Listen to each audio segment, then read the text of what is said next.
Bonjour, je m'appelle Pascal. Je peux vous poser une question? Qu'est-ce que vous avez pensé de la nouvelle collection de Yohji Yamamoto?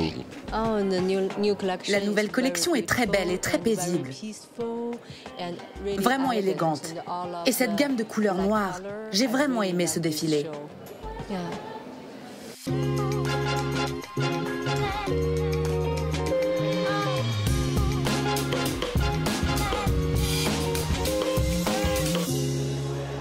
C'est une coutume, un rite, une tradition.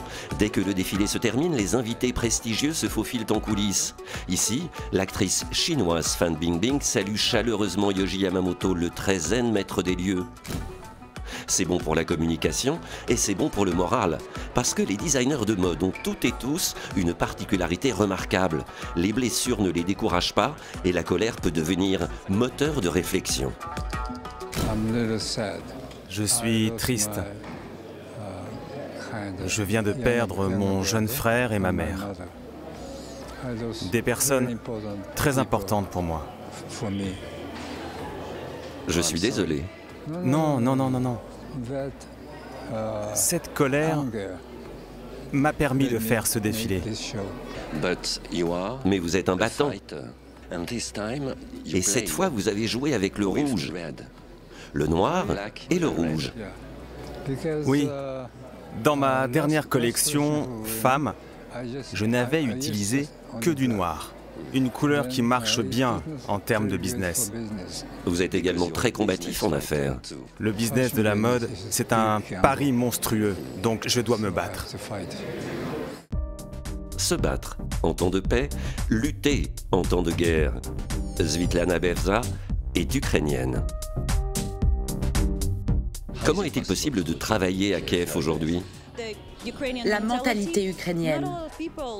Peu de gens ont voulu quitter le pays.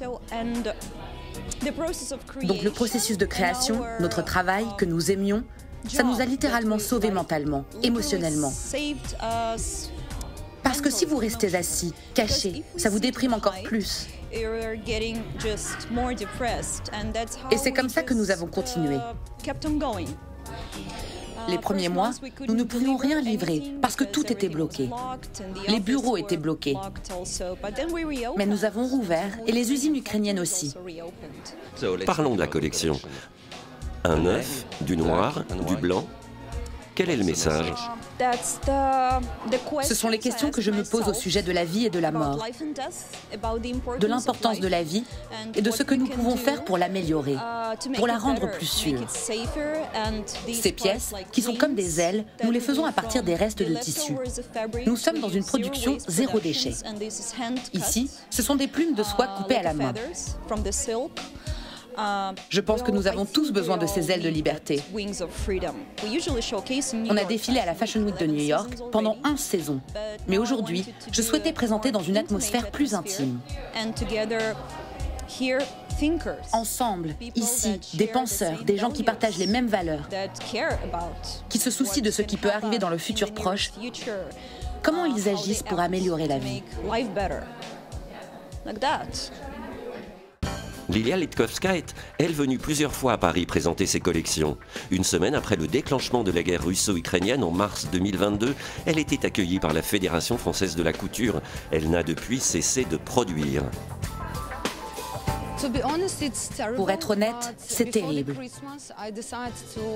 Mais avant Noël, j'ai décidé d'acheter un générateur. Un cadeau pour mon équipe. Pour notre entreprise.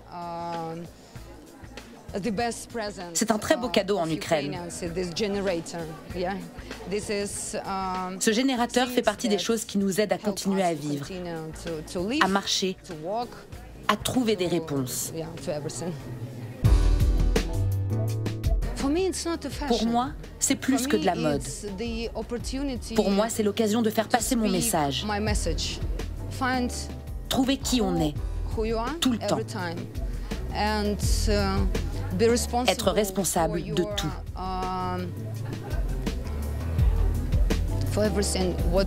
De ce qu'on dit, de ce qu'on mange, de ce qu'on fait. Et ressentir le moment pour se demander Qui suis-je? Lilia Litkovska peut se reposer sur un soutien inconditionnel. Son époux, il fut ministre, ex-membre du Conseil de défense et de sécurité nationale d'Ukraine, aujourd'hui cofondateur du Centre national de la résilience et du développement. Cela a été une année très difficile. J'étais dans l'armée. Et étant donné que Lilia est une personne très créative, j'étais très inquiet qu'à cause de tout ce stress, elle ne serait pas capable de créer.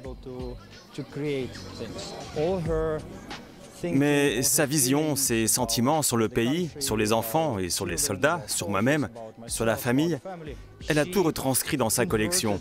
Et c'est tellement vif. On peut ressentir que c'est ce que vit l'Ukraine. Alexander Daniliuk se remet d'une blessure de guerre. Dès qu'il sera guéri, il repartira. Chaque jour est un combat.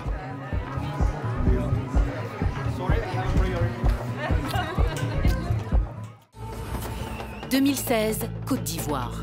À Grand Bassam, une attaque d'Al-Qaïda se solde par un massacre. Ça courait, ça criait, on entendait des coups de feu. Population traumatisée, tourisme en berne. Pour le gouvernement, une seule réponse, une force spéciale de sécurité. Les Bassamois, eux, sont en attente de justice et se tournent vers l'avenir. C'est une victoire parce qu'on a vu des coupables. Billet retour à Grand Bassam, à voir sur France 24 et france24.com.